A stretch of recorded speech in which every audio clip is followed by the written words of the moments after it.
Mental health day series के नाम से हमने एक प्रोग्राम शुरू किया है किरण फाउंडेशन में। इस सीरीज़ में 7 लेक्चर्स हैं आप सबकी मेंटल हेल्थ से रिलेटेड इंफॉर्मेशन नॉलेज बढ़ाने के लिए। इस सिलसिले में आज हमारा सेकंड बहुत इंपॉर्टेंट लेक्चर है जिसकी हमारी स्पीकर है मिस सुलेमा रेहान। मैं चाहती हूँ आप सब उनको तालियों में यहाँ पे बुलाएं।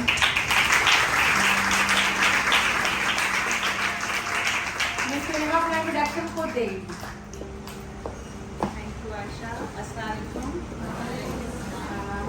काफ़ी लोग मुझे जानते होंगे यहाँ पे।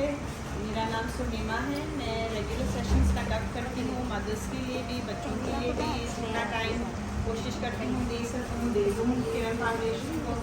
पिछले 1.5-2 साल में मेरे one after the other back to back sessions चलते रहे हैं अलग अलग टॉपिक्स पे। ज़्यादातर मदर्स और बच्चों से रिलेटेड रहे हैं, कुछ आर्ट थेरेपी के भी हुए हैं, कुछ फेमिलियर फेसेस मुझे नज़र आ रहे हैं ऑडियंस में, विच मीन्स कि आप लोगों में से कुछ लोगों ने मेरा सेशन अटेंड किया होगा, मेरे बारे में पता होगा, मुझे जानते होंगे। फिर भी थोड़ा सा इंट्रोडक्शन। मैं साइकोलॉजिस्ट हूँ। मैंने मास्टर्स की डिग्री है क्लिनिकल साइकोलॉजी में मेरे पास, और मेरी ट्रेनिंग पोस्ट मास्टर्स के बाद आर्ट थेरेपी में है, सर्टिफिकेट ट्रेनिंग्स में।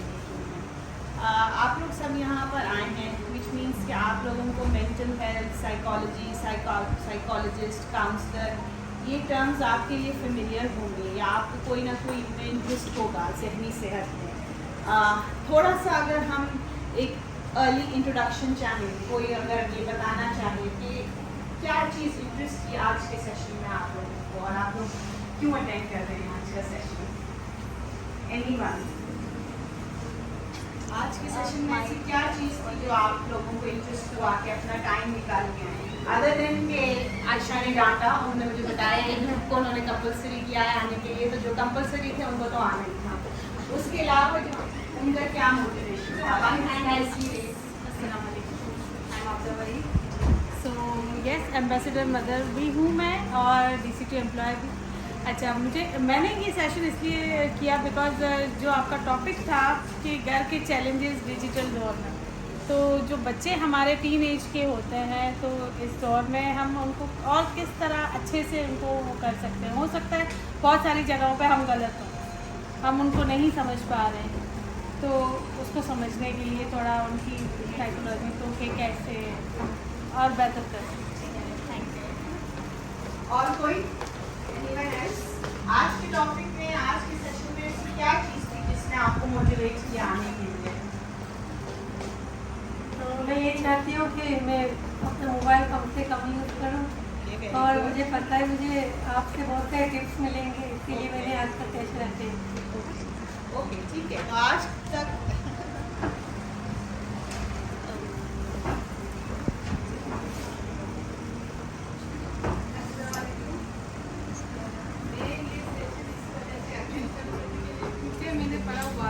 बच्चे, मैं चाहती हूँ कि मैं अपने बच्चों को अच्छी तरह से डील करूँ।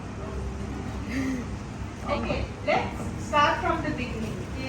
मैंने जैसे बताया कि मैं साइकोलॉजिस्ट हूँ, मेरी डिग्री साइकोलॉजी में है। साइकोलॉजी, काउंसलिंग, इन सब टर्म्स से आपके जहन में क्या आता है? साइकोलॉजी क्या चीज़ है, किस चीज़ में जैसे की पढ़ाई है? जैसे जब हम इंग्लिश पढ़ते हैं तो हमें पता है कि हम इंग्लिश लैंग्वेज पढ़ते हैं, मैथ्स में हम हिसाब पढ़ते हैं, साइकोलॉजी में हम क्या चीज़ पढ़ते हैं?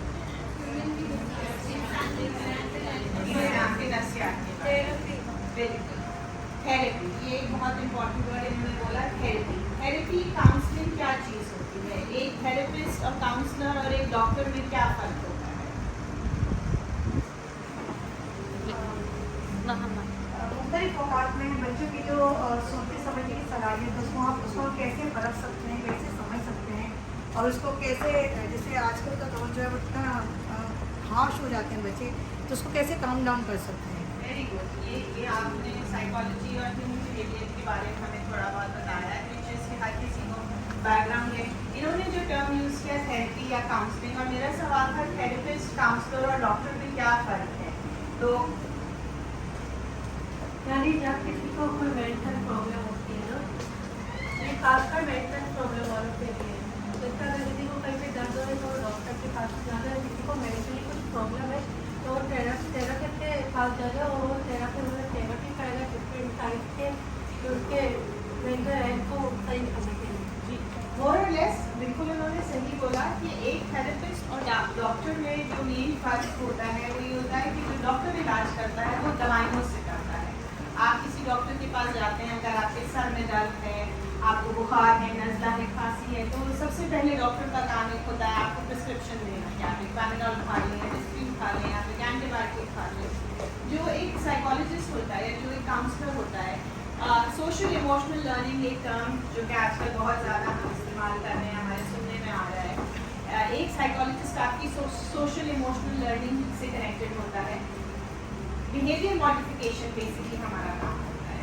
हमारी पूरी कोशिश ये होती है कि जब हमारे पास कोई क्लाइंट, कोई पेशेंट आए, हम उसको अलग डिफरेंट थेरेपीज, डिफरेंट बिहेवियर्स उसके हम मॉडिफाई करें अलग अलग तरीक़ों से, जिसमें art therapy, music therapy, drama therapy, exercise और सबसे इम्पॉर्टेंट जो कि बेसिक ऑफ काउंसलिंग या साइकोलॉजी होता है टॉक थेरेपी, यानी इंसान से बात करके एक ऐसे तरीके से कि उसकी प्रॉब्लम को हम सॉल्व करने की कोशिश करें। कुछ लोग जैसे कि मैंने बोला यहाँ पर हैं जिन्होंने मेरे पहले भी सेशन अटेंड किए हैं। हर सेशन शुरू करने से पहले मैं कुछ ग्राउंड रूल्स बताती हूँ एक हर सेशन कि वो क्या होने हैं या क्या होने चाहिए। एक साइकोलॉजिस्ट का क्या काम है, एक साइकोलॉजिस्ट का क्या रोल है, और एक जो अटेंड करता है पेशेंट उसकी क्या कमिटमेंट होती है। एज अ साइकोलॉजिस्ट जो हमारी ट्रेनिंग का सबसे इम्पॉर्टेंट पार्ट है, जो कि हमें इसको कहते हैं ना कि हमारी गुठली में मिला होना चाहिए, वो ये है कि हमको किसी को जज नहीं करना। हमारे पास कोई भी अपना कोई भी प्रॉब्लम लेके आ जाए, हमसे कोई अपना कोई भी इशू डिस्कस करे, तो हम ये नहीं कहेंगे कि ओह माय गॉड ये कैसी बात कर रहा है। नहीं, that's not who we are, that's not what we do. I think ये बहुत इम्पॉर्टेंट चीज़ है। और मैंने अभी बहुत अच्छी रिसेंटली एक बात पढ़ी, मुझे लगा कि ये मेरे काम से बहुत कनेक्टेड है कि हम जो है ना अल्लाह ताला का काम या खुदा का काम, गॉड का काम करने लगे हैं। जो काम अल्लाह ताला को करना चाहिए अब वो इंसान करता है कि अब हम बैठ के जज करते हैं कि इस चीज़ में सवाब मिलेगा और इस चीज़ में गुनाह मिलेगा, इस चीज़ से जन्नत मिलेगी और इस चीज़ से गुनाह मिलेगा। तो ये इंसान का काम नहीं है। As a psychologist I think ये बहुत इम्पॉर्टेंट बात है। हमारे पास कोई पेशेंट, कोई बच्चा, इंसान, बड़ा बूढ़ा जो भी आए, उसकी बात हमारे लिए बिल्कुल कॉन्फिडेंशियल होती है। हम वो बात कहीं और किसी से जाके नहीं करते, किसी को रिपीट नहीं करते।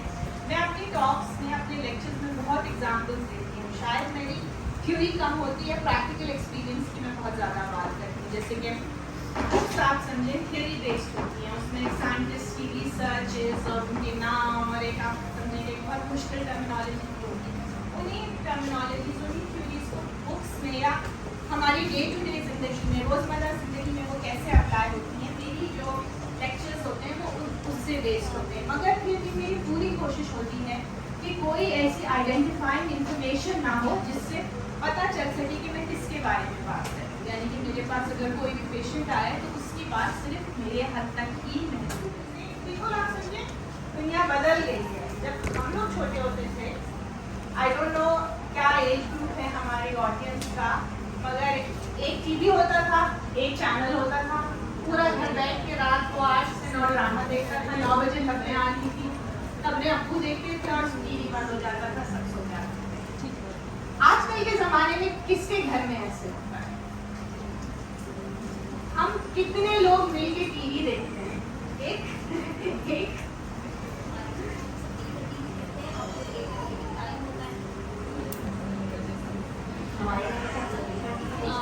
और फिर एक टाइम फिक्स है कि फिर इसके बाद अब नहीं देखना, फिर इसके बाद हम सब सो जाते हैं। और जब एग्जाम्स के दिन होते हैं तो मुझे याद है कि जब मेरे अपने एग्जाम्स होते थे तो मैं अपनी अम्मी से रिक्वेस्ट करती थी कि वो चली जाए अपनी अम्मी के घर पे, ताकि मेरे सिबलिंग्स भी चले जाए, घर खाली हो जाए और मैं आराम से याद करूँ।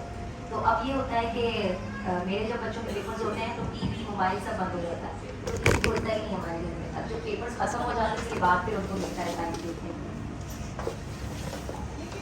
आई थिंक इतनी बड़ी ऑडियंस में अबाउट 100 लोगों से ज़्यादा की ऑडियंस है। 2 लोगों ने बोला कि वो मिलके टीवी देखते हैं। मैं भी मिलके टीवी नहीं देखती।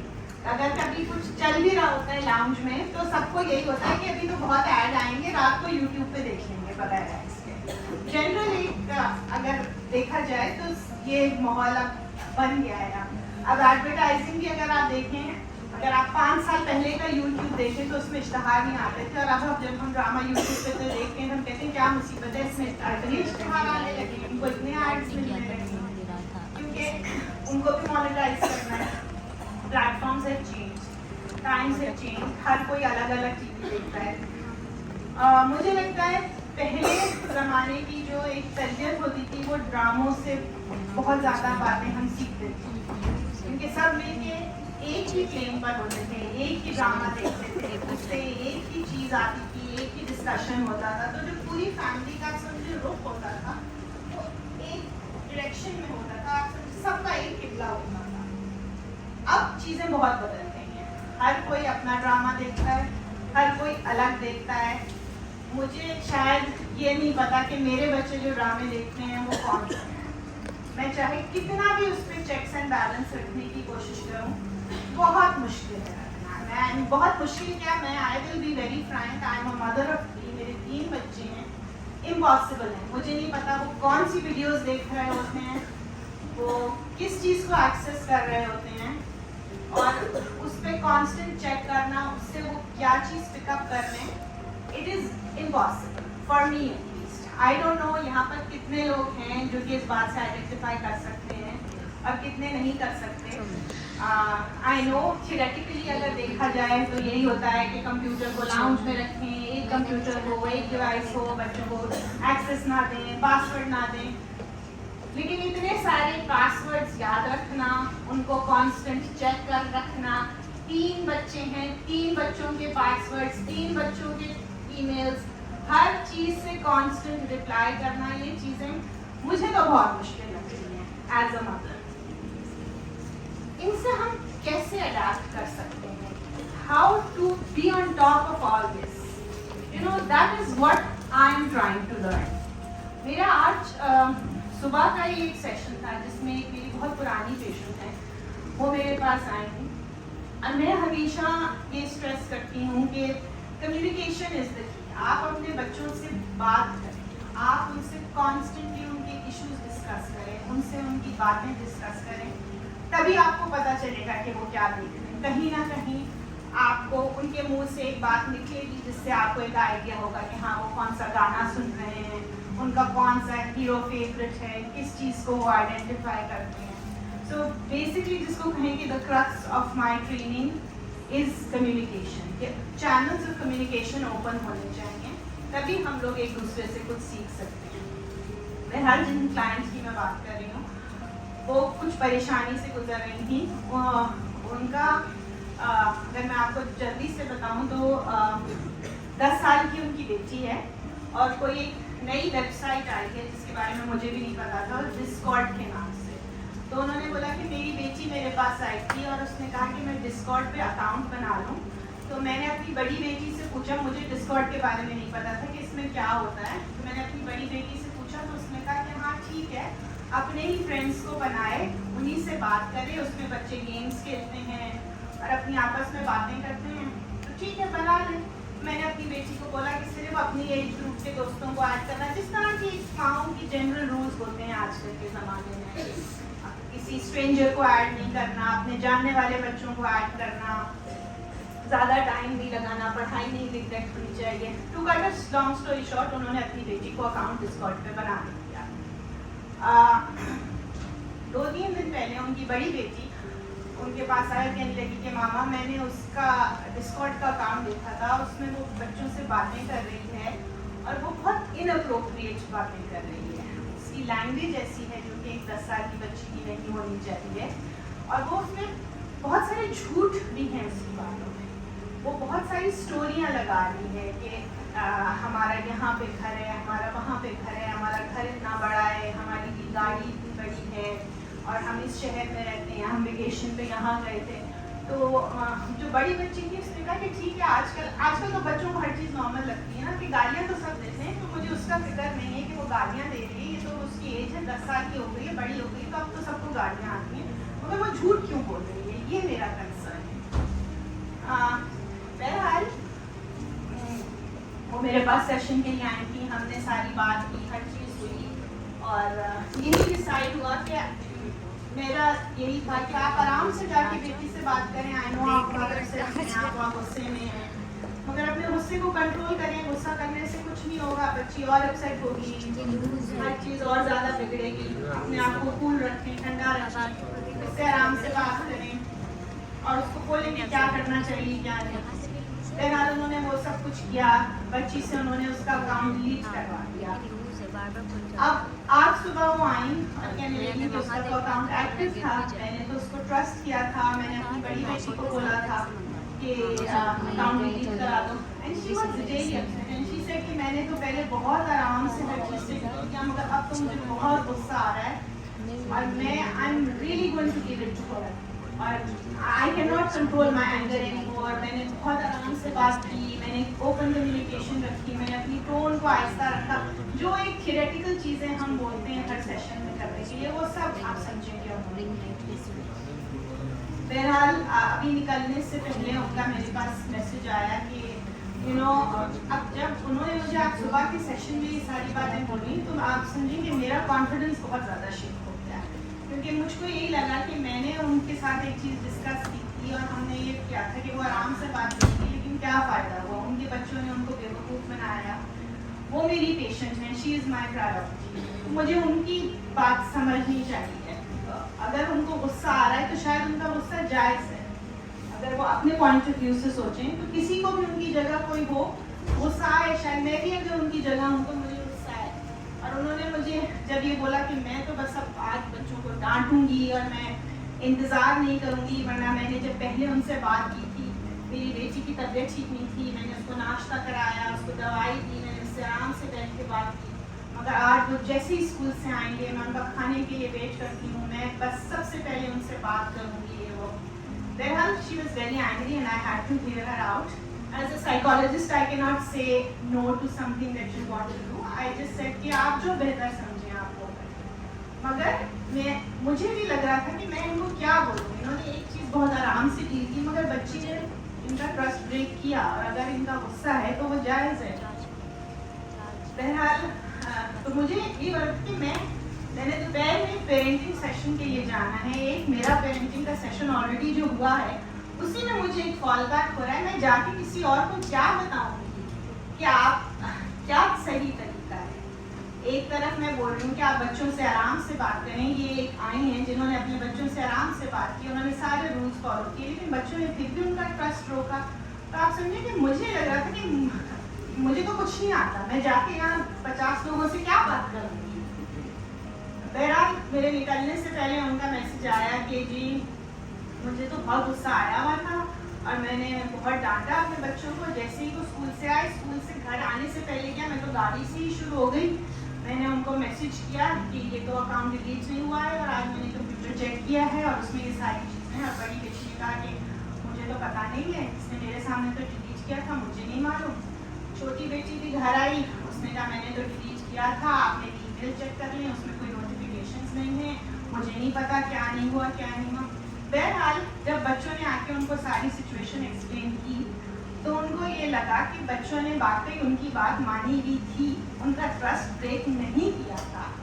और अब ये टेक्नोलॉजी किसी को भी नहीं आती है, no we are learning by the day वाली सिचुएशन है। तो उनको नहीं पता था कि क्या हुआ है। And she said to me कि शायद कम्युनिकेशन और बात करने वाला तरीका सही था और जो मैंने इतना मुझे गुस्सा आज आ गया था, मुझे नहीं आना चाहिए था। उससे मेरा कॉन्फिडेंस भी फ्रैंकली डेवलप को हुआ कि हाँ शायद कम्युनिकेशन इज द की। हम यही कर सकते हैं, we can just be there for our children. गलतियाँ सब करते हैं, आप लोगों ने भी अपनी एज में की होंगी, शायद तरीके गलत थे, हम सब ने की।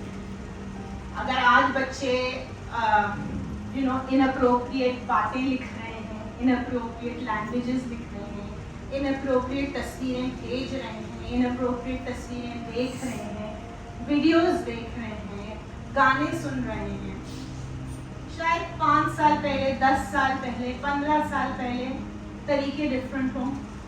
उस वक्त मुझे याद है कि मेरी अम्मी हमेशा बोलती थी कि हाँ स्कूल कॉलेज में दोस्तियाँ हो जाती हैं, हमेशा याद रखना कभी किसी को अपने हाथ से लिखा हुआ खत नहीं देना, फिर लोग ब्लैकमेल करते हैं। मुझे वो बातें आज तक याद आती हैं क्योंकि अगर आप देखें कि हम उस ज़माने के प्रॉब्लम्स को आज के प्रॉब्लम से कैसे रिलेट कर सकते हैं।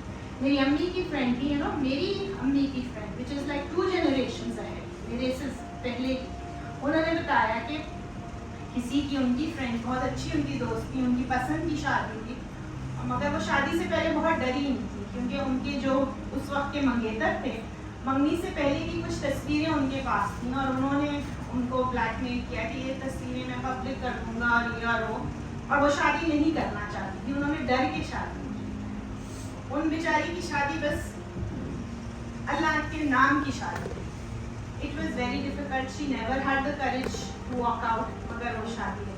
मेरी अपनी क्लास फेलो, बहुत मेरी बेस्ट फ्रेंड, उसने किसी लड़के से बात करना शुरू की, उसके लेटर्स एक्सचेंज हुए, सालों साल लेटर्स की फोटो कॉपी वो लड़का बना के उसके घर पे छोड़ देता था कि मुझसे बात करो। उसकी मंगनी भी हो गई थी, शादी होने वाली थी, मुझसे बात करो वरना ये खत मैं तुम्हारे फियांसे को दे दूंगा, मैं तुम्हारे हस्बैंड को दे दूंगा। वो बहुत डरती थी इन खतों से, तो मैंने उसको समझाया था कि अपनी अम्मी को बताओ कि वो ऐसे कर रहा है, she will deal with it. तो उसने बड़ी मुश्किलों से जाके अपनी अम्मी को कि मुझे आपको एक बात बतानी है कि वो जो लड़का था स्कूल में जिससे मैं बात करती थी, तो उसकी अम्मी को पहले से मालूम था। उन्होंने कहा कि मैंने वो खत बहुत दफ़ा पकड़े हैं, मैंने उनको डस्टबिन में डाल दिया, मैंने कभी तुमको कुछ बताया नहीं क्योंकि मैं तुम्हें परेशान नहीं करना चाहती। मीनिंग कि उसकी अम्मी उसकी बड़ी बनी। तो शायद हमको भी आजकल अपने बच्चों का बड़ा बनने की ज़रूरत है। गलतियाँ वही हैं, गलतियों की शक्ल चेंज हो गई। हमें भी अपने बच्चों के फ़ोन्स में, अपने बच्चों के गैजेट्स में, अपने बच्चों के डिवाइसेस में बहुत सारी ऐसी चीज़ें मिलती हैं, मिलेंगी, मिलती रहेंगी। हम खुद शायद ऐसी गलतियाँ करें जो कि बहुत ज़्यादा गलत हों, but life does not end at one mistake, it's a continuous learning process, right. हर कोई गलती करता है, बच्चे भी बड़े भी, हर कोई गलत मैसेज भेजता है। हम बहुत दफ़ा गुस्से में आके ऐसे अल्फाज लिख देते हैं, ज़रूरी नहीं है कि हम किसी ऑपोजिट जेंडर लड़के से बात कर रहे हैं, वो कभी बच्चे माँ बाप को कोई ऐसी चीज़ लिख देते हैं, माँ बाप को बोल देते हैं, हम अपने शौहरों को बोल देते हैं, बहन भाइयों को बोल देते हैं, दोस्तों को बोल देते हैं। मगर इसका ये मतलब नहीं है कि चीज़ वक्त उस चीज़ के साथ या उस किस्से के साथ रुक गया।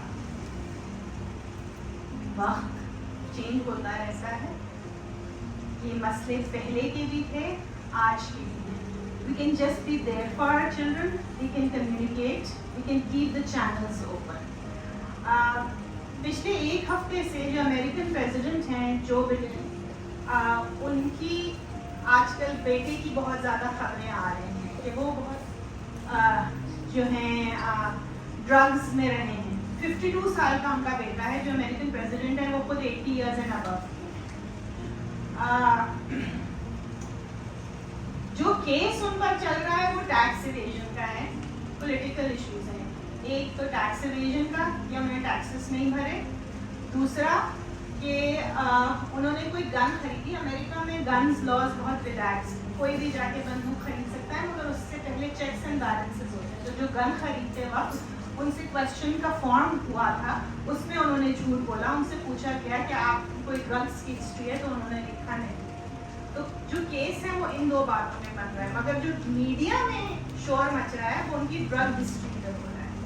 बहरहाल एक बात जो कि मुझे बहुत ज़्यादा स्ट्रक की, this president he is 80 years old, the child is 52।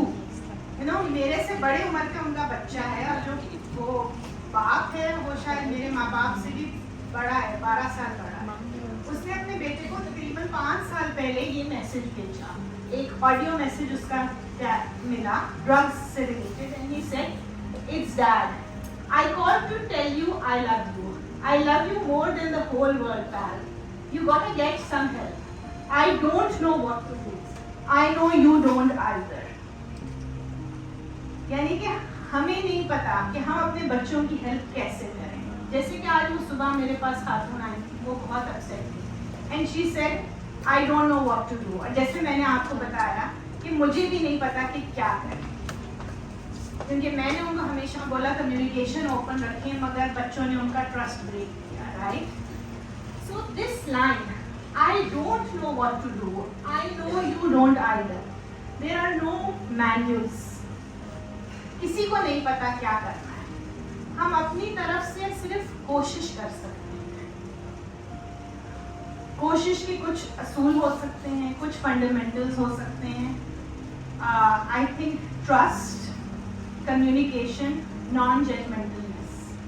अगर कोई गलती करे तो हम उसको जज ना करें, हम खुदा ना बने, हम ये ना बोलें कि इससे जन्नत मिलेगी, इससे दोज़ख मिलेगी, चाहे वो हमारी औलाद भी क्यों ना हो। आगे अल्लाह मालिक है, क्योंकि फ्रैंकली किसी को नहीं पता कि करना क्या है।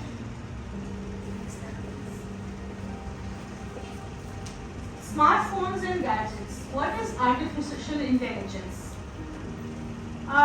हम लोग आजकल देखते हैं हमारा फोन, हम कहते हैं कि बहुत दफा किसी ने ये नोट किया है कि फोन अगर बंद हो रहा हो, हम वो बात करें और जब फोन खोलते हैं तो उसी बात से रिलेटेड कोई कंटेंट हमारे फोन में आ रहा होता है ना? अगर मैंने अपने हस्बैंड को बोला कि मुझे शूज चाहिए, जब मैं अपना फोन ऑन करूंगी, चाहे मेरा वाईफाई डिस्कनेक्टेड भी हो, तो शूज के ऐड आने लगते हैं, ग्रोसरी के ऐड आने लगते हैं। अगर हम कोई चीज सर्च करते हैं अपने फोन में, चाहे आप कहें कि ये तो मैंने गूगल पे सर्च की थी मगर फेसबुक पर इसका ऐड क्यों आ रहा है, मगर ऐसा ही होता है, राइट? क्योंकि हर ऐप दूसरी ऐप से कनेक्टेड होती है। हम यहाँ पर टेक्नोलॉजी की बात करने नहीं आए, साइंटिफिक बात करने हैं, मगर क्योंकि ये टॉपिक ऐसा है तो थोड़ी बहुत उसकी हम टच करेंगे कि हर प्रोग्राम दूसरे प्रोग्राम से रिलेटेड है। हमको ये लगता है कि एक फ़ोन का जो एक ऐप है दूसरे से कनेक्टेड नहीं होता। हम ये नहीं सोचते कि जो हमारे घर का वाईफाई डिवाइस है उससे जितने डिवाइसेस कनेक्ट हैं उसकी जो इंफॉर्मेशन है उसका भी रिकॉर्ड होता है। जब हम लोग अक्सर ये देखते हैं कि हम ऑनलाइन टिकट्स बुक कराते हैं, तो अगर एक दफ़ा पहली दफ़ा आपने प्राइस चेक की तो वो टिकट 20 रुपीज़ का आ रहा है। जब सेकंड टाइम आप उसकी प्राइस चेक करते हैं तो वो 25 की होगी। आप कहते हैं अरे यार महंगा हो गया, पहले ही खरीदी थी, क्योंकि उनको पता चल गया कि आपने टिकट लेना है। पहले उन्होंने सस्ता था या दिखाया, और अब क्योंकि उनको पता है कि आपको उस टिकट की ज़रूरत है या आपको वो चाहिए, तो वो प्राइस इंक्रीज करके आपको बेचेंगे, अपना फ़ायदा देंगे। And you can not beat them. आप ये नहीं कह सकते कि मैं दूसरे कंप्यूटर से खोलूँ तो प्राइस कम आएगी, क्योंकि अजान हो रही है, यू चेक अ ब्रेक होते हैं।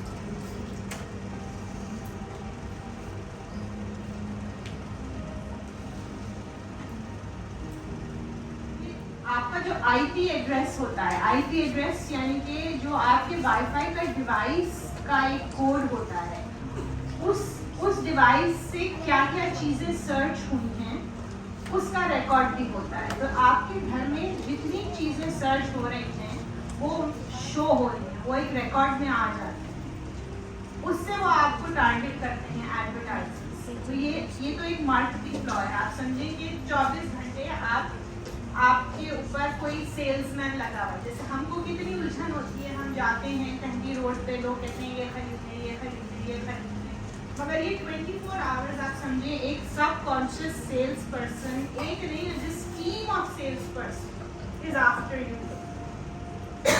आप क्या देख रहे हैं, क्या पसंद कर रहे हैं, किसको लाइक कर रहे हैं, किस चीज़ के बारे में बात कर रहे हैं, हर चीज़ अंडर सर्वेलेंस।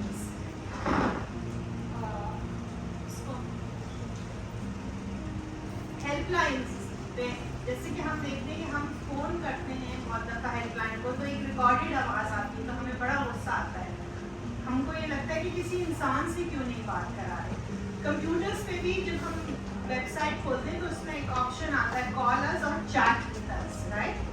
चैटिंग में हमको ये लगता है कि वहाँ दूसरा कोई इंसान बैठा है जो हमारे क्वेश्चन का जवाब दे रहा है। ऐसा नहीं होता, वहाँ कोई इंसान नहीं होता, वो सिर्फ एक मशीन ही होती है। जो आपके क्वेश्चन के वर्ड्स होते हैं ना, वो सिर्फ उसको पिकअप करता है और उससे रिलेटेड जो जवाब होते हैं वो आपके आगे रख देता है, आपकी फीड में वो जवाब आ जाता है। ये आर्टिफिशियल इंटेलिजेंस है। और आर्टिफिशियल इंटेलिजेंस किस हद तक है?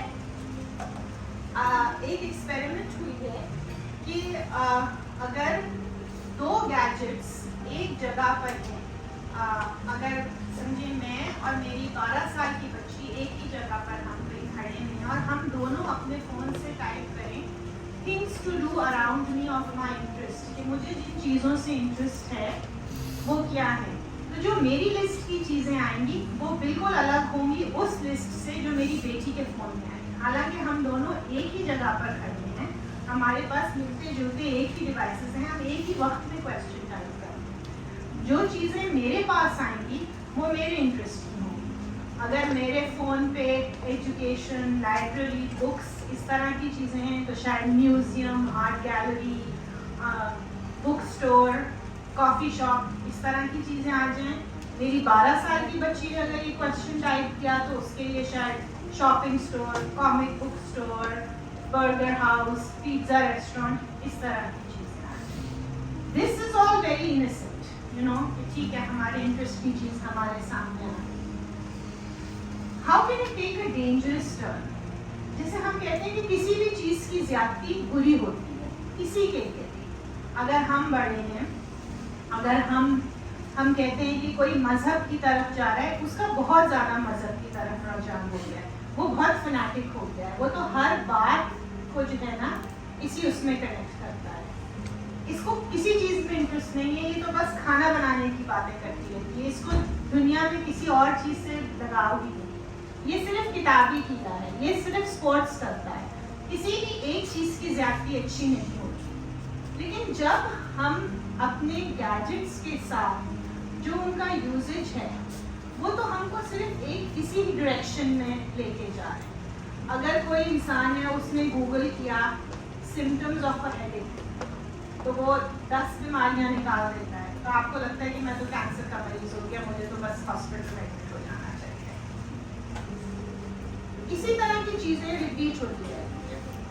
एक बहुत फेमस आजकल केस चल रहा है जो कि यूके में हो रहा है, मॉली रसल केस, जिसमें एक टीनेज लड़की तकरीबन 14 साल की, उसने सुसाइड कर लिया, उसने अपने आप को मार लिया। उस बच्ची की जब फ़ोन की हिस्ट्री निकाल के देखी गई तो उसने क्या क्या एक्सेस किया था, तो उसमें सारी जो थी mental health centres and chat forums और इस तरह की चीज़ें, उसमें सारे symptoms of depression, things that happen to you when you are depressed. तो उसकी एक ये चीज़ जिसको हम सेल्फ डायग्नोसिस कहते हैं, एक वो कंफर्म होता है ना कि जी मुझे तो डिप्रेशन है, चाहे उस बच्ची को डिप्रेशन था या नहीं था। एक 14 साल की बच्ची अपने आप को कैसे डायग्नोस कर सकती है कि उसको डिप्रेशन लीड्स टू सुसाइड। एक साइकोलॉजिस्ट ने उस केस में आके टेस्टिमनी दी अभी लास्ट वीक, और उनका ये कहना था कि मैं जब उस चैट हिस्ट्री और वीडियोस मैंने 2 या 3 दिन देखी हैं, मैं इतना डिस्टर्ब हो गई कि I could not function, I could not operate। उसमें जिस तरह की बातें, जिस तरह के सिम्टम्स, जिस तरह की केसेस, जिस तरह की बातें रिपीट पे कॉन्स्टेंटली आती हैं, तो एक 14 साल का बच्चा जो कि ऑलरेडी डिस्टर्ब हो, उसके कच्चे जहन में बार बार एक ही बात आ रही है, suicide, depression, mental health, darkness, feeling down, feeling depressed. This has been a contributing factor to her suicide and the judge accepted that। तो पहली दफ़ा आप ये समझेंगे ये जो गूगल सर्चेस और इसकी ऑनलाइन हिस्ट्री, इन सबको कंसिडर किया गया। अभी भी उस केस का फैसला नहीं आया है, मगर पेरेंट्स का उस बच्ची के लिए है कि ये जो इतना access to technology, access to information है, उसके डेट्रीमेंटल इफेक्ट्स क्या हैं। तो ये है, this is not the politically correct thing to say today maybe in a forum, but I very strongly believe कि हर किसी को चेक्स एंड बैलेंसेस की ज़रूरत होती है, चाहे वो बच्चा हो चाहे वो बड़ा हो। किसी भी चीज़ की ज़्यादती अच्छी नहीं होती। जैसे कि इन्होंने बोला कि आई वॉन्ट टू नो कि मैं अपना गैजेट कम से कम कैसे यूज़ करूँ, तो शायद हम सबको इस चीज़ की ज़रूरत है कि हम अपना गैजेट कम से कम कैसे यूज़ करें, हम अपनी डिपेंडेंसी कैसे ख़त्म करें। हो नहीं सकती, ऑनेस्टली नहीं हो सकती। जिस वक्त में हैं, जिस ज़माने में हम हैं, वक्त ज़माना आगे जाता है, पीछे नहीं जाता। हम लेकिन बैलेंस क्रिएट करना हमारा काम है। जैसे इन्होंने बहुत अच्छी बात की कि हमारा टीवी का एक टाइम है, हम उस टाइम पे टीवी देखते हैं।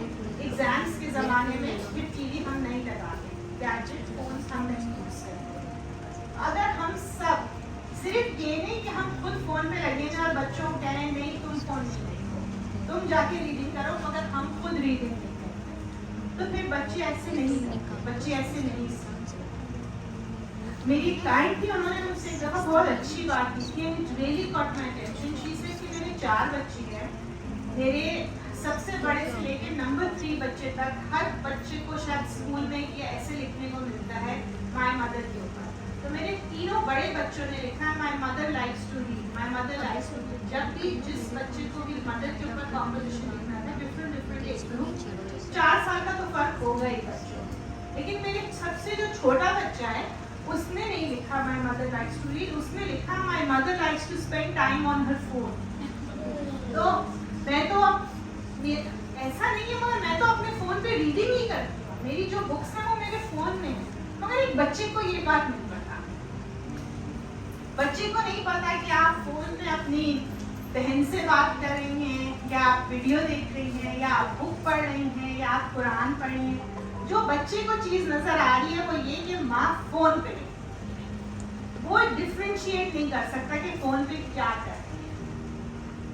आप शायद बच्चे से ये सवाल कर सकती हैं कि तुम गेम खेल रहे हो, तुम पढ़ाई कर रहे हो, आजकल हर चीज़ फ़ोन पर होती है। तो बच्चे तो बहुत कन्वीनियंटली कह देते हैं हम होमवर्क कर रहे हैं। माएँ भी क्या करें बेचारी, बच्चे वाकई कर भी रहे होते हैं, बच्चों का भी कसूर नहीं है। इसमें गुस्सा तो मुझे स्कूल वालों पर आता है। फ्रेंड, हर चीज़ जो है ऑनलाइन है, और जो रही सही कसर थी वो मुसीबत कोविड ने कर दी। क्लासेस भी ऑनलाइन है, होमवर्क भी ऑनलाइन है, सबमिशंस भी ऑनलाइन है, रिसर्चेस भी ऑनलाइन है। तो क्या करें, कहाँ जाएं? आप बच्चों का 100 टाइम सेट करने की कोशिश कर रहे हैं, एक होमवर्क रह गया था, नहीं गैजेट नहीं चल रहा था, लाइट नहीं थी, वाईफाई नहीं था, आपको अपने रूल्स ब्रेक करने पड़े। अब इसका क्या हल है? पब्लिक कंप्यूटर्स हों, सबकी इंडिविजुअल गैजेट्स ना हो, मगर अगर 3 बच्चों ने होमवर्क करना है और एक फ़ोन है तो वो एक और लड़ाई दंगे का बात, फिर सबको अपने गैजेट्स की भी ज़रूरत है। पासवर्ड्स ना हो, यू टेल चिल्ड्रन, फिर आपने अपने फ़ोन पे भी पासवर्ड नहीं लगाना। आपने बोलना है कि जो मेरी चीज़ें हैं वो ओपन टू ऑल हैं, तो आपकी चीज़ें क्यों सीक्रेट? आजकल के बच्चे बहुत स्मार्ट हैं, हम उन तक पहुंच भी नहीं सकते। ऑनेस्टली आई मीन, पहले ना मेरे अगर कोई बाहर रहता था, आप समझें कराची में बच्चा हुआ तो शायद 1 महीने के बाद उनको तस्वीर पहुंचती थी। आज बच्चे के पैदा होने से पहले अल्ट्रासाउंड की तस्वीरें चली जाती हैं। ऑनेस्टली डिलीवरी रूम्स में बच्चों की पिक्चर्स जो हैं अक्रॉस द वर्ल्ड होती हैं। तो these kids are really smart. I mean, मेरी अपनी जो बेटी है वो आई वाज अमेज्ड कि वो 1 साल की भी नहीं हुई थी, उसको पता था कि टीवी का रिमोट कौन सा है, एसी का रिमोट कौन सा है। टीवी के रिमोट को टीवी की तरफ पॉइंट करती थी और एसी के रिमोट को एसी की तरफ पॉइंट करती थी, और मोबाइल फ़ोन को कान से लगाती थी। हालांकि देखने में सारी चीज़ें एक जैसी, मगर इतने बच्चे स्मार्ट हैं कि उनको फ़र्क मालूम है, उनको पता है कौन सी चीज़ क्या है। और ऑनेस्टली हम उनकी अकल को नहीं पहुंच सकते। उनको जो टेक्नोलॉजी के बारे में पता है, उनको जो हर चीज़ के बारे में पता है, हम शायद कोशिश बस कर सकते हैं। लाइक मेरी एक क्लाइंट ने मुझे एक दफ़ा बहुत अच्छी बात की कि वो उन्होंने कहा मेरी बेटी आई स्कूल से और कहने लगी कि वो मुझे फेसबुक अकाउंट बनाना है। तो पहले तो मैं ज़रा डर गई, फिर मैंने कहा कि अच्छा चलो बैठ के मैं आपके साथ बना दूँ, क्योंकि मुझे हुआ कि खुद से बनाएगी तो मैं फिर इसके साथ मिल के बना दूँ। कहने की मुझे पता था कि ये अंडर एज है तो इसका अकाउंट नहीं बन सकता। उस ज़माने में फेसबुक पर रिस्ट्रिक्शन थी कि 14 या 15 ईयर्स से पहले अकाउंट नहीं बन सकता। तो उसने अपनी एज डाली तो कहने लगी ओ मम्मा ये तो मेरी एज कह रहा है, मैं अंडर एज हूँ। तो मैंने कहा ओ बेटा मैंने तो आपको मना नहीं किया, आप क्या करें, जब आप 14 ईयर्स की होंगी तो आप बना लेना। तो कहने लगी वो 1 हफ्ते के बाद आई और बैठ के मैंने देखा कि वो फिर बना रही है। तो कहने लगी कि मैंने कहा कि क्या हुआ सबा, ये तो हमने देखा था नहीं बता सकती। तो कहने लगी नहीं मामा आपको पता है मेरी दोस्त ने मुझे बताया अपना ईयर ऑफ बर्थ पीछे कर दो, झूठ बोल दो, एज बड़ी कर लो तो काम बन जाएगा। कहने लगी कि आई वाज शॉक्ड कि ये इतने छोटे बच्चे इनको पता है। नहीं, उसने कहा कि मेरी ये अंडरस्टैंडिंग थी कि ऐसे कर सकती हूँ मगर बच्चे ऐसे कर सकते हैं। तो बहरहाल फिर मैंने बैठ के खुद अपनी बेटी के साथ अकाउंट बनाया, मगर मैंने कुछ ग्राउंड रूल्स हैं कि मेरे से पूछे बगैर किसी को ऐड नहीं करूँगी, हर पासवर्ड मेरे पास होगा, पासवर्ड चेंज नहीं होगा, कभी लॉग आउट नहीं होगा ताकि मैं जब चाहूँ चेक कर सकूँ। So what ever works for you basically, जो चीज़ आपके लिए चलती है।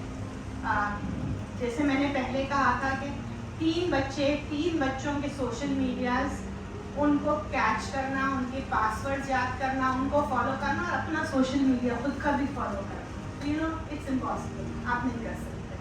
हाँ, रैंडम चेक्स जिसको आप कहते हैं वो होते हैं, वो आप करें, शायद आपके हाथ में कोई चीज़ आ जाए अगर आपकी किस्मत अच्छी हो। वरना किस्मत बहुत अच्छी हो तो ये दुआ कर ले कि जी आपका बच्चा आपको खुद बता दे कि क्या मसला हो रहा है, क्या प्रॉब्लम हो रही है, क्या प्रॉब्लम नहीं हो रही है।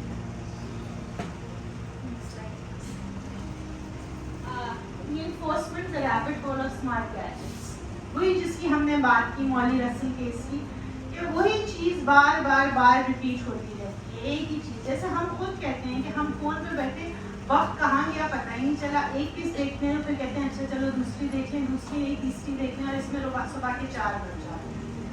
बस वक्त गुजरता रहता है। जब हमारे साथ, हम 30-35 साल के तो होंगे, मैं तो 45 की हूँ, हमारे साथ ऐसे होता है तो बच्चों के साथ क्या होता? Why can't they get lost? वो भी घूम जाते हैं। ऐसे तो मजा आता है, वरना मजा नहीं आता, बोले ना। ओके, सो रैबिट होल एक बहुत फेमस स्टोरी है एलिस इन वंडरलैंड। उसमें ये होता है कि वो एलिस जो है जब रैबिट होल से जो खरगोश होता है जब वो गड्ढा बनाता है तो उसकी सुरंग बहुत लंबी होती है, वो बस उसमें गिरता चला जाता है और आगे लंबा रास्ता होता है, आप समझें खाई होती है, आगे जाके क्या है क्या नहीं किसी को पता नहीं होता। तो जो स्मार्ट गैजेट्स होते हैं ये भी वैसे ही होते हैं, you just get stuck inside them और एक के बाद एक चीज़ से जो है ना रिलेटेड बस वही आता रहता है। जैसे आपने अगर एक दफ़ा देखा कि हाँ आलिया भट्ट की शादी, तो बस आज आलिया भट्ट की शादी, तो कल मेहंदी, तो कल बच्चा, तो परसों मंगनी, बस वही आता रहेगा और आप कहेंगे कि वो ये भी आ रहा है, ये भी आ रहा है, ये भी आ रहा है, बस keep on clicking and watching और वक्त कहाँ जाता है आपको पता नहीं चलता। तो पैरामीटर सेट करना बहुत ज़रूरी है, अपने लिए भी और बच्चों के लिए भी। जो बच्चा आपको करता हुआ देखेगा वही खुद भी करेगा। छोटा सा एक रूल जो कि मुझे लगता है कि बहुत सेंसिबल है, बच्चों के पास टाइम कम होता है, वो आते हैं दोपहर में, उसके बाद खाना खाया, कुरान क्लास, ट्यूशन, होमवर्क, तो जो माँ बाप के साथ उनका टाइम होता है वो मुश्किल से कुछ घंटे ही होते हैं, बाहर खेलना फ्रेंड्स के साथ। तो वो टाइम जब आपके बच्चे आपके साथ हों, आपके आराम हो, अगर ये पॉसिबल हो कि आप अपना फ़ोन उस टाइम पे ना यूज़ करें। बच्चे जल्दी सो जाते हैं, उनको जल्दी उठना होता है, वो आपको कम से कम ना देखें फ़ोन यूज़ करता हुआ। तो शायद आप फिर कह सकें कि हम तो अपने फ़ोन पे नहीं करते, क्योंकि आजकल के बच्चे लिहाज नहीं करते, यू नो, वो फ़ौरन ये होता है कि जी आप भी तो यही करते हैं, आप यू नो, आई मीन हम हमेशा ये कहते थे कि हमारी अम्मी तो हमको आँख उठा के यूँ देखती थी तो हमें पता होता था कि ये काम नहीं करना। आजकल के बच्चे क्या करते हैं? यस यस, मेरी छोटी बेटी यही करती है, जब मैं फेसबुक स्क्रॉल कर रही हूँ रात को, वो मेरे पास साइड में तकिए के पास आ जाएगी, तो मम्मा मैं भी देखा है ना, मुझे भी थोड़ा सा दिखाया, मैं मोबाइल बंद करके रख देती हूँ, चलिए मैं टीवी क्या सो जाएगा, तो जब वो सो जाती है फिर मैं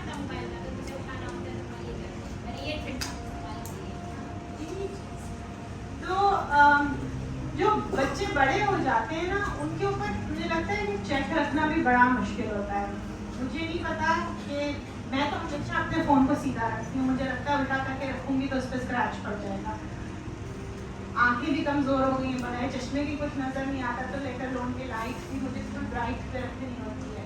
मगर बच्चों के फ़ोन टीनेजर्स के डार्क होते हैं, उनको खुद कैसे नज़र आता है मुझे नहीं पता, मगर उनकी आंखें तेज होती हैं तो शायद उनको नज़र आता है। और फ़ोन हमेशा अपना उल्टा रखता है, स्क्रीन नहीं खराब होती, पता नहीं कैसे इनके फ़ोन है, हमारी स्क्रीन खराब हो जाती है, स्क्रैच भी पड़ जाता है, हम स्टिकर्स भी लगाते हैं, सब करते हैं, इनको फिक्र नहीं कि नहीं, मगर फ़ोन ये उल्टा रखते हैं। तो दीज आर थिंग्स। और ये आई डोंट नो कि आप लोगों ने आपस में कभी इन बारों में बात की है या नहीं की है। This believe me is common to everybody. शायद आपको मेरी बात सुन के ये लग रहा हो कि ओ ये तो वही बोल रही है जो मुझे लगता है, मगर कभी डिस्कस किया है किसी से इस बात को? नहीं, बिल्कुल। ये सपोर्ट सिस्टम बहुत ज़रूरी है, क्योंकि मैं हमेशा कहती हूँ कि बच्चों में इतना एकता होता है ना कि आप किसी बच्चे से दूसरे की बात कहें, आप उससे बोले, उसका फेसबुक दिखाओ, बच्चे मेरे एक्सपीरियंस में नहीं दिखाते। I am not a snitch, मैं तो नहीं बताऊँ, मैं क्यों बताऊँ, लेकिन माओ को एक सेंस ऑफ एम्बैरेसमेंट होता है, उनको लगता है हमारे अंदर कोई कमी रह जाएगी अगर हम अपने घर की बात करेंगे, दूसरा हमको वही बात आगे जज करेगा, ये कैसी माँ है, इसके बच्चे ये काम कर रही है। मगर व्हाई नॉट, अगर किसी की कोई हेल्प हो जाए, हमको हर वक्त ये नहीं समझना चाहिए शायद दूसरे का मकसद गॉसिप करना हो, मगर आप अगर उसको ये ले लें कि इस चीज़ से मेरी हेल्प होती है, अगर किसी ने मेरे बच्चे की शिकायत मुझसे की, मेरे नॉलेज में कोई बात नहीं आए, थोड़ा उसको पॉजिटिव एंगल में लेने की कोशिश करें, देखने की कोशिश करें, तो क्या हर्ज है। तो आपस में जो सिमिलर एज ग्रुप है उस बात को डिस्कस करें, उस इशू को डिस्कस करें, बहुत सीखने को मिलता है। ये सब क्या कर रहे हैं, कैसे कर रहे हैं।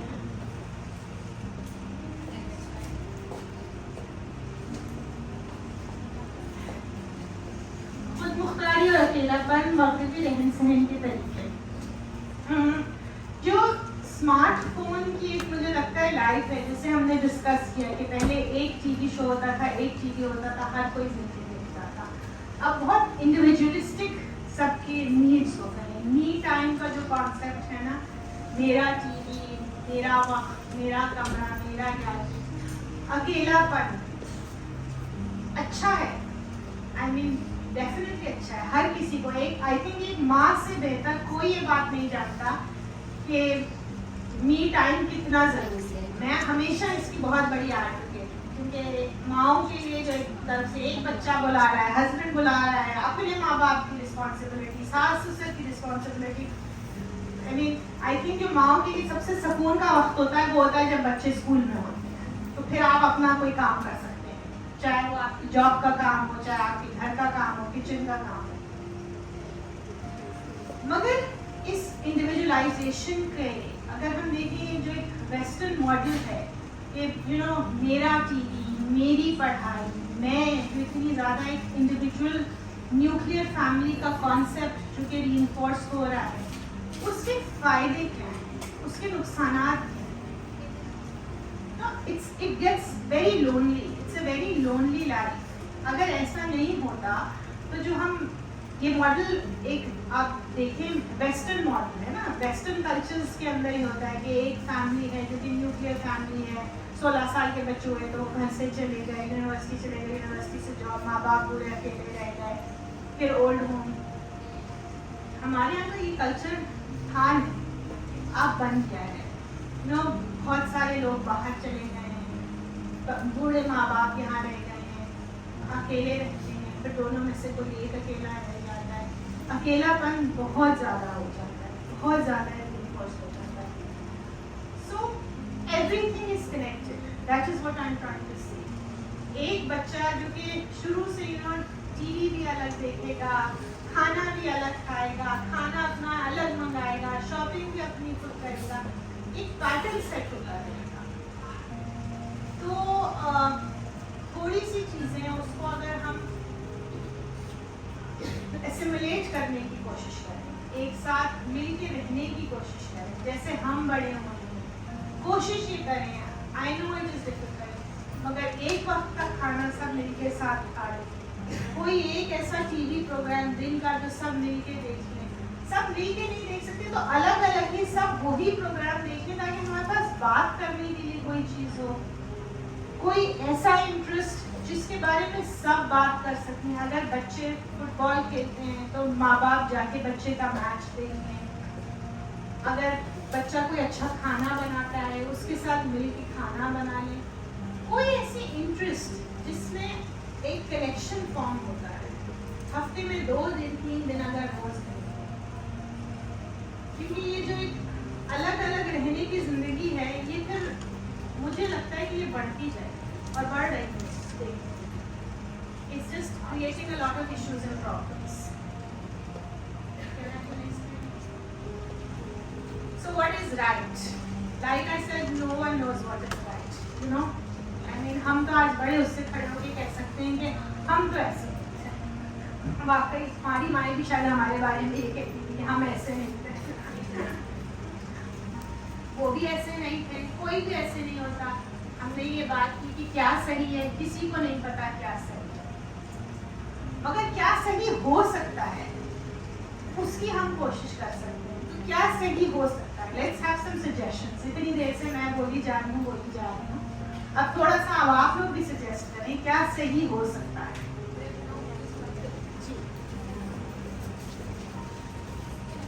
मेरा नाम समीना है और मैं समीना जैसे की दोस्त हूँ। मेरा एक बेटा माशाल्लाह 27 साल का है और अल्हम्दुलिल्लाह एक बेटी 9 साल की भी है। तो जो 9 साल की बच्ची है ज़ाहिर है वो इस दौर में पैदा हुई है और मेरे और उसका खुद का जनरेशन गैप इतना ज़्यादा है, तो वो बहुत यूट्यूब और आईपैड और बस मुझे ये कार्टून और ये और नेटफ्लिक्स पे देखना है सब कुछ, तो इतना ज़्यादा एडिक्शन होना शुरू हो गया कोविड के टाइम में खासकर। तो मैंने थोड़ा सोल्यूशन ये निकाला, मैंने कहा हम चलो कुछ हम दोनों देखते हैं, कोई म्यूचुअल इंटरेस्ट की चीज़ देखते हैं, आर्ट एंड क्राफ्ट देखते हैं, हम कुछ बनाते हैं, कुछ देखते हैं। और हमने मुख्तलिफ क्रिएटिविटी देखी और हम वीकेंड पे वो बनाते थे, ट्राई करते थे। तो हम एक क्वालिटी टाइम गुजारने लगे और वो हम यूट्यूब भी देखते थे, साथ देखते थे और फिर वही 4 चीज़ हम प्रैक्टिकली करते थे। तो मेरी और उसकी बॉन्डिंग बड़ी स्ट्रॉन्ग हुई, एक टाइम गुजारा, हमारे इंटरेस्ट म्यूचुअल हुए और आहिस्ता आहिस्ता फिर हम उन चीज़ों की तरफ आ गए। बेकिंग करते हैं, बेकिंग प्रोग्राम देखिए फिर हम बेकिंग कर रहे हैं। तो वो शायद मुझे लगता है कि हम एक चीज़ जैसा कि आपने कहा कि वाकई हम एक साथ देखें और फिर उसको हम थोड़ा सा टाइम एक साथ गुजारें या उसको हम कुछ फ़ोन या इन चीज़ों से हट के कुछ करें शायद, तो एक्टिविटी भी होगी और एक शायद मुझे लगता है कि प्रैक्टिकल अप्रोच है थोड़ी सी। इसमें उन्होंने बहुत अच्छी बात की, जैसे उन्होंने कुकिंग, तो कुकिंग सिर्फ कुकिंग की हद तक महदूद नहीं। अगर आप कुकिंग के लिए आप ये कहें कि हमको एक चीज़ लेनी है तो हम मिल के जाके वो चीज़ लेंगे, या ज़रूरी नहीं कि पूरा का पूरा खानदान 4 लोग उठ के चले गए चीज़ नहीं है। अगर एक पेरेंट और एक बच्चा भी चला जाता है, या मुझे तो लगता है कि बड़ा बहन भाई भी छोटों को लेके चला जाता है, तो वो भी एक आजकल के ज़माने के लिए बहुत बड़ी बात है। एक वक्त गुजारने का गैजेट से हटके तो टाइम मिला और वो एक एक्टिविटी रिइंफोर्स हो गई। तो जी हम बात कर रहे थे व्हाट इज़ राइट, और किसी के पास कोई सजेशंस व्हाट इज़ राइट, क्या राइट हो सकता है?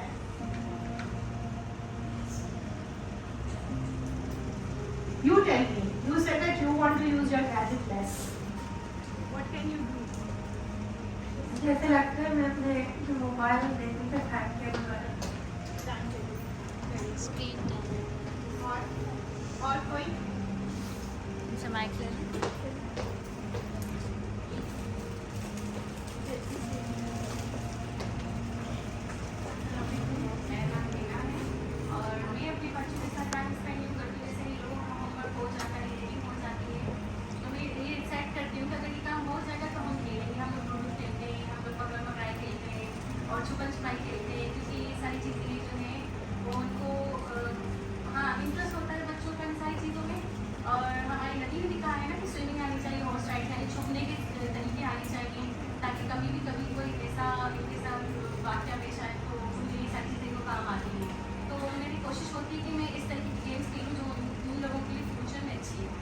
और इससे फिजिकल एक्टिविटी हो जाती है, तो फ़ोन से काफ़ी टाइम हट जाता है। हम लोग बिल्कुल थोड़ा ही टाइम अपने बच्चों को देखें,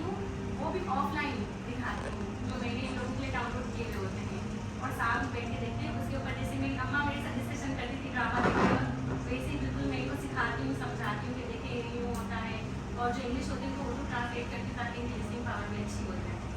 मेरी पूरी कोशिश है कि मैं अच्छा करूँ। नहीं, आपने बहुत अच्छी एग्जाम्पल दी। बोर्ड गेम्स वगैरह बच्चों का बहुत ज़्यादा इंटरेस्ट उसमें हो सकता है या होना चाहिए, लेकिन मुझे अब लगता है कि ये जो हर चीज़ की ऐप बन गई है, अब तो लूडो स्टार खेला जाता है जो कि ऑनलाइन फ़ोन पर होता है, तो वो बोर्ड वाला लूडो बच्चे खेलना उनके लिए बड़ा एक मुश्किल कॉन्सेप्ट है। अपने माँ बाप को भी होता है कि जी अब हम इन्वेस्ट करें, पैसे खर्च करें, लूडो खेलना है तो बस ठीक है फ़ोन पर ही डाउनलोड कर लो और खेल लो। तो थोड़ा सा ना ज़रा अपने कंफर्ट जोन से सबको निकलने की ज़रूरत है। अगर आप इतना खर्चा फ़ोन पे और इंटरनेट के पैकेजेस पे हम करते हैं, मुझे लगता है कि हम ज़रा दूसरी तरफ भी कर लें तो हमारे लिए शायद बेहतर हो, हमारे घर के लिए, हमारी जनरेशन के लिए, बच्चों के लिए।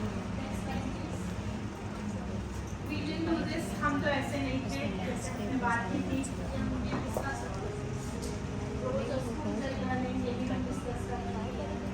Limits, boundaries and the custom. This is something very important. कि हर चीज़ की एक लिमिट और एक बाउंड्री होती है। हम अपने बच्चे की हर चीज़ को फॉरगिव नहीं कर सकते। या हम आजकल ये कहें कि जो आजकल पेरेंटिंग मॉडल चल रहा है ऑफ लव, हम बहुत आहिस्ता आवाज़ में बात करेंगे, हम डांटे डपटेंगे नहीं, हम शोर नहीं करेंगे और बच्चों की सेल्फ एस्टीम अफेक्ट होगी। ये सारी चीज़ें भी ठीक हैं, मगर कभी ना कभी आपको एक लिमिट बाउंड्री भी सेट करने की ज़रूरत होगी। क्या चीज़ आपके लिए एक्सेप्टेबल है, क्या चीज़ आपके लिए एक्सेप्टेबल नहीं। मैंने एक दफ़ा बहुत अच्छी बात पढ़ी थी कि जो हमारे यहाँ रिलीजन की नॉलेज हमको दी जाती है, तो हमको हमेशा जो है ना अल्लाह से, भगवान से, गॉड से बहुत डराया जाता है कि ओ दोज़ख में चले जाओगे, माँ बाप से बदतमीजी करोगे तो दोज़ख में चले जाओगे, पानी नहीं पियोगे तो गुनाह करोगे, किसी को कत्ल करना भी गुनाह है, माँ बाप को पानी का एक गिलास देना भी गुनाह है। तो हम जो सीखते हैं, हम ये सीखते हैं कि किसी को पानी का गिलास ना देना और एक कत्ल करना, ये दोनों चीज़ें गुनाह हैं और ये दोनों, एक बच्चा तो नहीं डिफरेंशिएट कर सकता ना, तो दोनों बराबर। हमको रिलीजन की तरफ प्यार से नहीं सिखाया जाता कि अल्लाह ताला रहीम भी है, करीम भी है, जीसस दोस्त भी है, हम ये भी सिखा सकते हैं। हम इतनी सख्ती से सिखाते हैं कि हम शायद एक बहुत डर खौफ हमारे अंदर पैदा हो जाता है। इसी तरह बच्चों के साथ भी जो आजकल का लिटरेचर हमको इतना ज़्यादा वो कर रहा है ना, ठीक है आपको मारना कहीं ना कहीं सख्ती भी बच्चों के साथ करनी ज़रूरी है कि उनको अपनी लिमिट्स पता। हर घर के कुछ असूल होते हैं, हर माहौल के कुछ ना कुछ असूल होते हैं, हर चीज़ कहीं ना कहीं एक्सेप्टेड होती है, कहीं नहीं एक्सेप्टेड। आपके घर की क्या उसूल है, क्या बाउंड्रीज हैं, आपके बच्चे को ये जानना बहुत ज़रूरी है। बच्चे रूल्स ब्रेक करते हैं, हम सब ने भी, हम सब करेंगे। शायद हम जब शादी होकर दूसरे घर में जाते हैं तो हमको वहाँ के रूल्स भी बहुत डिफरेंट लगते हैं, अच्छे नहीं लगते, हम उनको भी तोड़ने की कोशिश करते हैं, फिर खुद ही शायद उनमें ढल भी जाते हैं। तो एक बैलेंस क्रिएट करना बहुत ज़्यादा ज़रूरी होता है। What I mean by the dustbin effect, कल डॉक्टर ज़ैनब का आपके यहाँ लेक्चर है, डॉक्टर ज़ैनब और मैं क्लास फेलोज थे, उनका कल वो अटेंड कर रहा है lecture. Yes, so doctor Zainab का जो फैमिली बैकग्राउंड है वो ईरान से है, फैमिली ईरानी है, और उन्होंने क्लास में जब हम लोग तो साथ ही फ्रेंड्स थे, साथ बड़े हुए, उन्होंने एक दफ़ा मुझे बड़ी अच्छी बात कही, और इतने साल हो गए, आई थिंक 25 साल पहले हमने यूनिवर्सिटी से ग्रेजुएट किया था, 22-23 साल हो गए, मुझे आज तक उसकी बात याद रहती है। चीज़ है कि हमारे ईरान में एक कहावत है कि अगर घर में उगालदार नहीं होगा तो जगह जगह थूकेंगे, विच मीन्स कि अगर घर में डस्टबिन नहीं होगा तो हर जगह कचरा होगा, राइट। तो अगर आप कहें कि बच्चों को शैतानी करने का या गलत काम करने का, हर चीज़ के एवेन्यूज होते हैं, होने चाहिए। एक आप जिसको कहते हैं ना कि एक हवा से शैतानी, इसका भी होता है, तो आपको इतनी स्पेस बच्चों को भी अपने देनी होगी कि वो गलती करेंगे और हमें उनको माफ़ करना है, मगर कौन सी गलती को एक्सेप्ट करना है और कौन सी को माफ़ करना है, उस बाउंड्री को सेट करना हमारे लिए भी बहुत ज़रूरी है और हमको अपने बच्चों को सिखाना समझाना भी बहुत ज़्यादा ज़रूरी है। There are some things which are just not acceptable. You know, अगर बच्चा आपको खुदा न खास्ता ये लग रहा है कि ड्रग्स में जा रहा है, that is really dangerous, obviously आपको नहीं एक्सेप्ट कर सकते। एज अ साइकोलॉजिस्ट, जैसे मैंने आपको बताया कि मेरे भी कुछ उसूल हैं, non judgmentalness, confidentiality, but if I know that somebody is harming their own selves or intends to harm somebody else, I will break that confidentiality. अगर मुझे ये पता हो कि कोई पेशेंट मेरे पास है और वो कह रहा है कि मैं तो अपने आप को कुछ कर दूंगा, मैं अपने आप को मार दूंगा, या मैं घर जाके अपने मियाँ को मारूंगा, या अपने बच्चे को मारूंगा, या the wife is in danger, physical danger, तो मैं वो कॉन्फिडेंशियलिटी बगैर सोचे समझे ब्रेक करूंगी। मैं बोलूँगी कि नहीं, you need to keep an eye on this patient, आपको इसको देखने की ज़रूरत है, आपको चेक्स एंड बैलेंसेस की ज़रूरत है। इसी तरह आपको भी अपनी बाउंड्री रखने की बहुत ज़्यादा ज़रूरत है। बच्चों से कम्युनिकेशन बहुत ज़्यादा ज़रूरी है। आप बच्चों से दोस्ती प्लीज़ रखें, मगर ये बात याद रखना आई थिंक बहुत ज़रूरी है कि हम बच्चों के दोस्त नहीं हैं। माँ बाप एक ही मिलते हैं, दोस्त बहुत सारे हैं। आप बच्चों से दोस्ती रख सकते हैं मगर उनके दोस्त नहीं बन सकते। एक जो डिस्टेंस और एक फासला, एक रुतबा होता है, वो रखना मेरे ख्याल से बहुत ज़्यादा ज़रूरी है। एक बाउंड्री बहुत ज़रूरी है, you know, so they should know.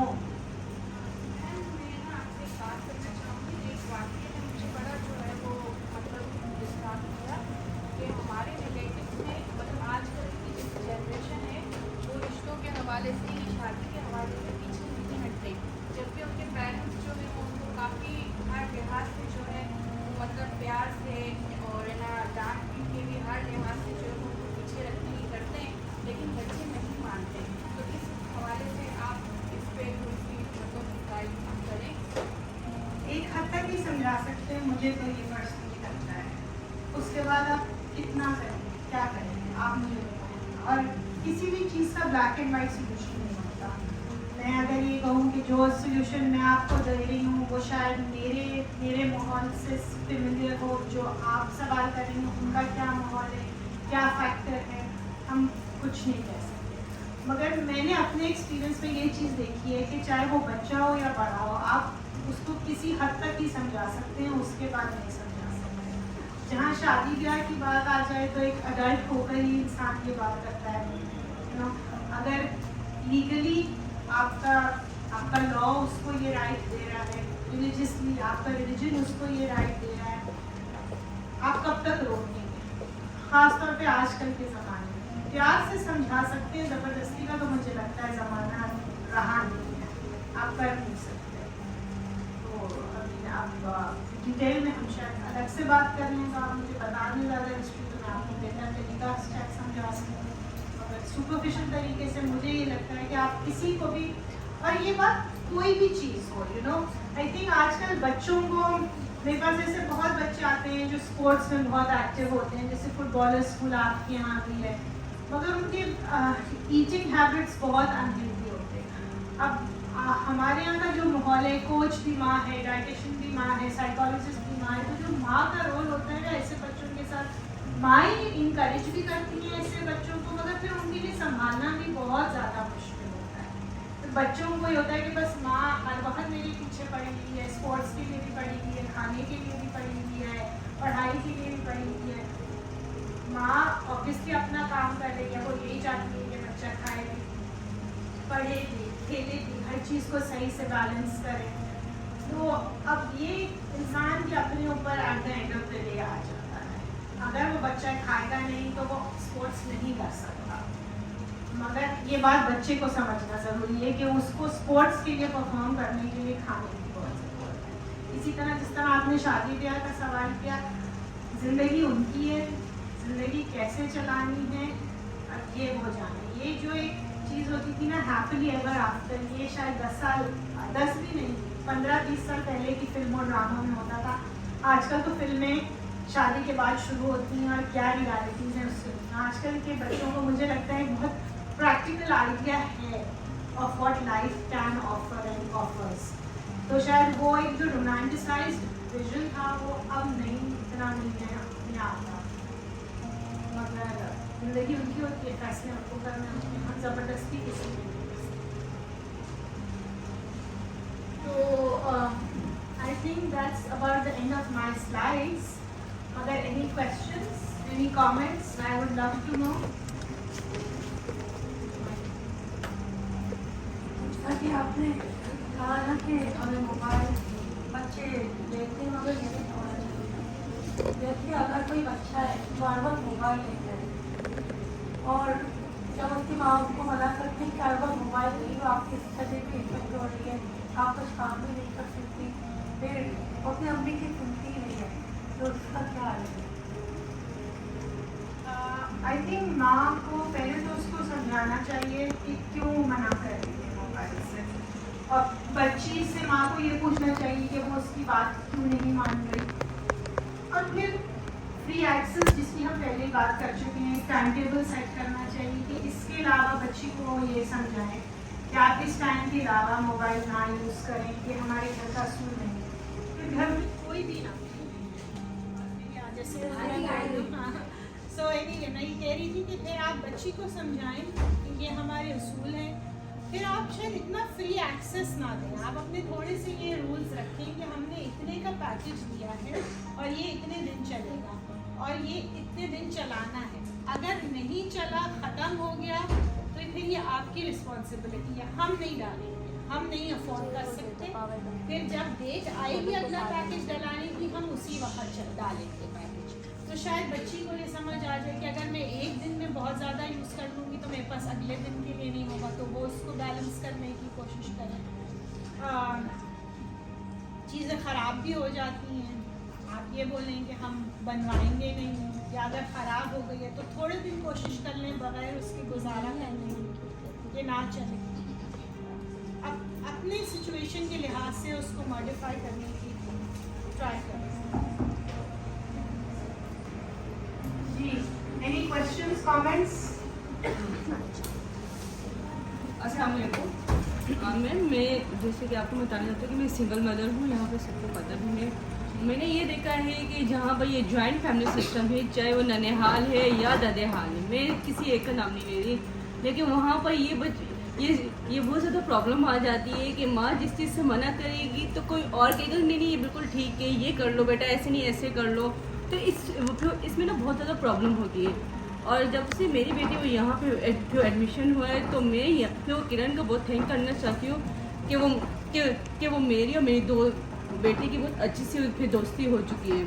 हम लोग अभी एक साथ घूमने फिरने भी निकलते हैं वीकेंड में, जैसे बच्चों की ऑफ होता है तो हम वीकेंड में भी निकलते हैं, हम साथ में कुकिंग भी करते हैं। हालांकि मेरी बेटी 3 साल की है, माशाल्लाह वो बहुत ज़्यादा समझदार है, जो मैं समझाती हूँ तो वो समझ भी जाती है मेरी बात को।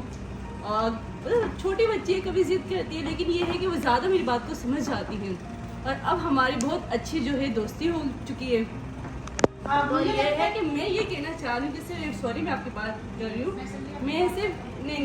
मैं सिर्फ ये कहना चाह रही हूँ कि जैसे कि मैंने बहुत करीब से इस बात को, मैं अभी जो मेरी उम्र है वो 36 है, तो मैंने इस बात को बहुत करीब से ये देखा है कि अगर ख़ास तौर पर माँ अपने बच्चों में बहुत ज़्यादा सख्ती करती है कि बाहर के लोग कहते हैं कि नहीं अगर आपने अपनी वालदा से ऐसे कहा कि फिर ये मसला हो गया तो तुम्हारी वालदा तुम्हें मारेगी, तुम्हें पनिश मिलेगी, तुम्हें घर से बाहर निकाल दिया जाएगा। तो तुम अपनी वालदा को ये मत बताना कि तुम्हारे साथ ये हुआ है या तुम्हें किसी ने मारा है।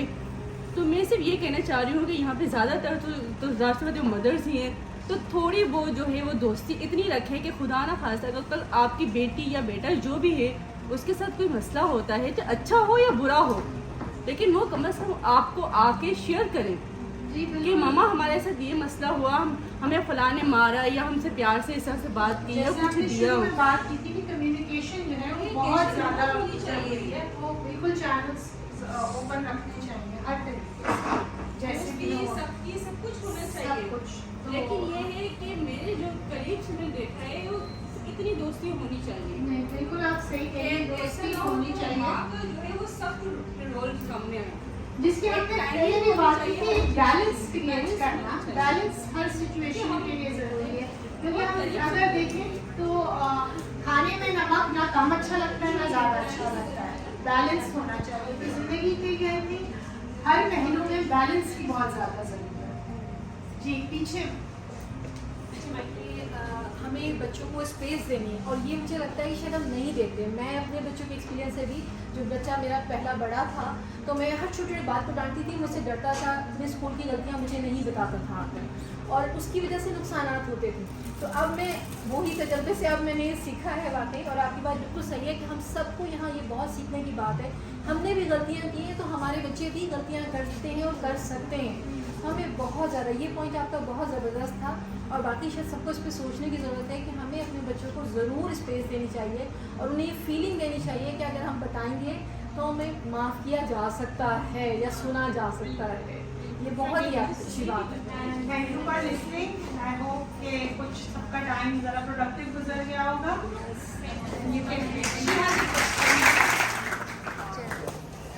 मेरा नाम सज्जा है और मैं यहाँ की पुरानी एम्प्लॉय रह चुकी हूँ। एज अ टीचर तो मैंने काफ़ी सेशंस अटेंड किए और एज अ टीचर अटेंड करना और अब एज अ मदर अटेंड करना बहुत ज़्यादा फ़र्क है। और मैं अपने आप को इवेल्यूएट ही कर रही थी कि कहीं मैं कुछ भूल क्यों नहीं गई हूँ या पेरेंटिंग में कुछ मुझसे कुछ मतलब कोताहियाँ तो नहीं हो रही हैं। बट लिटरली सिर्फ ये सुनना उस वक्त और मदर्स को एक साइड, मदर्स की मतलब होता है ना कि पिक्चर की एक साइड देखना और पूरी पिक्चर नहीं देखना, तो अब वो पूरी पिक्चर समझ आती है कि हम कितनी आसानी से मदर्स को बोल देते थे कि आप ये करें ये ना करें, बच्चे के लिए कितना ज़रूरी है और कितना ज़रूरी नहीं है। तो मैं अपनी बेटी के लिए यहाँ पर ख़ास तौर पे आई हूँ क्योंकि जो अब मैं उसके साथ फेस कर रही हूँ चैलेंजेस वगैरह, कि मैं यहाँ पे एक चीज़ डिस्कस करना चाहूँगी जिसका मैं चाहूँगी कि आप हल बताएं। क्योंकि मैं इस तरह से सुना था कि मतलब वो साइकोलॉजी से आपका बैकग्राउंड है और ये सब कुछ, कि पहले जो है ना, पहले सेफ्टी इतनी होती थी इन्वायरमेंट में कि बाहर भी आराम से खेल लेते थे अपनी गली में हम, मतलब जब छोटे थे, और बहुत ज़्यादा आना जाना था, ट्रस्ट इश्यूज़ इतने नहीं थे, आराम से हम खेलते भी थे, हमारी फ़िज़िकल एक्टिविटी होती थी, हमारे जो है वो हमारे माइंड हेल्दी थे, बहुत सारी चीज़ें मतलब बेनिफिट्स थे। मगर जैसे जैसे हमारे सेफ्टी के इश्यूज़ हो रहे हैं और फिर जो माहौल चल रहा है, तो बच्चे अब बिल्कुल घर में हैं और माँ के ऊपर मुझे लगता है ज़्यादा जिम्मेदारी है। अब उनको फिर ऐसा टाइम आता है कि अगर वो छोटे भी बच्चे हो ना कहीं उन्हें गैजेट का इस्तेमाल करने के लिए माँ ही कोई मजबूर होना पड़ता है कि ये इतना ज़रूरी है, अब ये भूखा भी है, इसको देना भी है, इसकी नींद का भी टाइम हो रहा है, फिर हर चीज़ को भी मैनेज करना है, तो कहीं ना कहीं माँ मजबूर होकर दे देती है। तो फिर वो अपने आप को भी ब्लेम करती है कि फिर मैं अच्छी माँ नहीं हूँ, मैं बुरी माँ हूँ, और ये सब कुछ होता है। और जो किरण से ताल्लुक़ रख चुका है वो तो कुछ ज़्यादा ही अपने आप को वो करेगा कि नहीं मैं जो है वो बुरी माँ हूँ, अच्छी माँ नहीं हूँ। तो बस मेरा सवाल ये है कि पहले के इन्वायरमेंट और अब के इन्वायरमेंट में बहुत ज़्यादा फ़र्क है। अब बच्चे घर में कैद हैं और फिर सब कुछ है। आपका ये सब कुछ मैं रिलेट कर रही थी अपनी बेटी से, मगर मुझे एक ये हल बताएं कि हम उनको बाहर नहीं छोड़ सकते, हम किसी पर इतना ज़्यादा ट्रस्ट नहीं कर सकते। अब मैं सिर्फ उसको उसकी नानी के पास छोड़ के आई हूँ जिसमें ट्रस्ट करती हूँ, और मेरी मदर इन लॉ मेरे साथ आई हूँ, मैं इनके ऊपर सिर्फ ट्रस्ट करती हूँ, ठीक है। हम उनको छोड़ नहीं सकते। मैं उसके साथ एक्टिविटीज़ भी करती हूँ, हर चीज़, मतलब मेरा और उसका टाइम ऐसा होता है कि बस उसी के ऊपर मेरा दिन शुरू होता है, उसी के ऊपर ख़त्म होता है। मगर कहीं ना कहीं किस तरह से हम उन्हें वो पहले वाले दौर की एक्टिविटीज़ से रिलेट करें और थोड़ा सा उनके जिनके हेल्थ के लिए अच्छा हो। वक्त चेंज हो गया। जब आप बड़ी हुई थी तो किरण नहीं था, अब आपके पास किरण है। आप यहाँ के मॉल को ट्रस्ट कर सकती हैं, यहाँ पे बहुत सारी आफ्टर स्कूल एक्टिविटीज़ होती हैं, बहुत सारे क्लब्स होते हैं।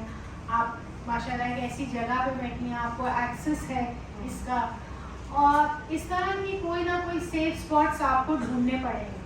ये जो पहले का माहौल था, जैसे हम रोडों पे साइकिलिंग चलाते थे या बाहर क्रिकेट खेलते थे, अब वो नहीं हो सकता।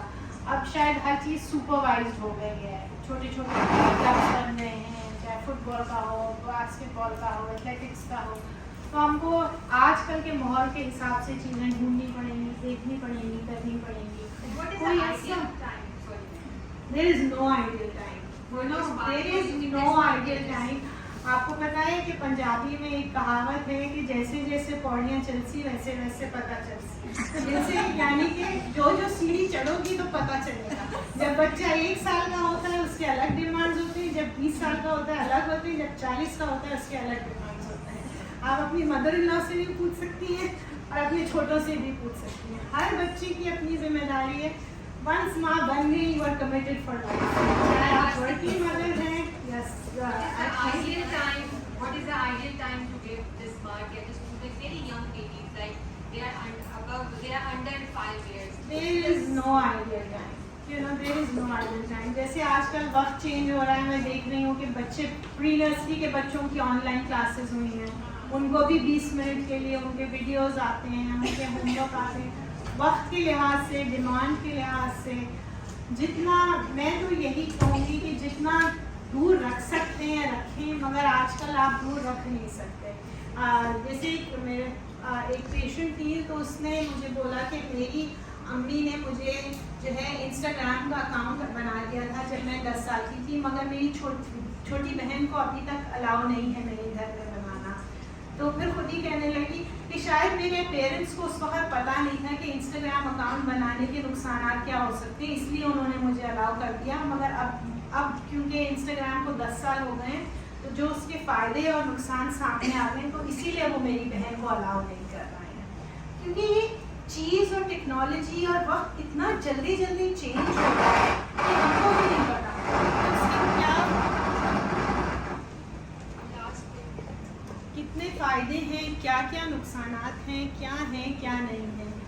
बट मैं कोई किसी अगर आपको मैं 4 रिसर्चेस बता दूं जो कहेंगे जी आप 5 साल के बाद दे दें, तो 6 आपको ये भी आप मिलेंगी जो कहेंगी कि जी आप 2 साल में दे दें, 10 ये भी मिलेंगी जो 10 साल के बाद दे दें। What works for you is the best time, honestly जो चीज़ आपके लिए काम करती है।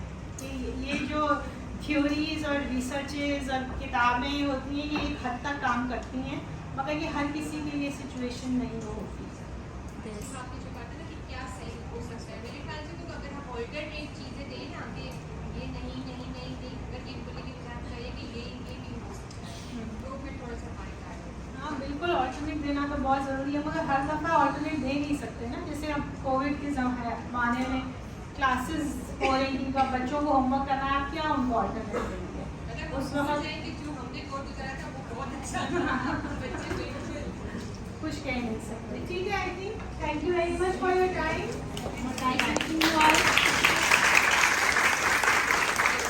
Thank you so much Samima for a wonderful session and thank you सारी ऑडियंस के लिए, इतने ज़बरदस्त लिस्टनर्स थे, इतना अच्छा पार्टिसिपेट किया आप लोगों ने, I am so proud of you. ठीक है, और थैंक यू हमारे जो स्पेशल मेहमान आए हैं, मिस रानीला आई हुई हैं, मिस समीना आई हैं, thank you so much. Miss आपदा से मेरी गुजारिश है कि प्लीज़ आएँ और मिस समीमा को एक प्यारा सा फ्रेम गिफ्ट करें।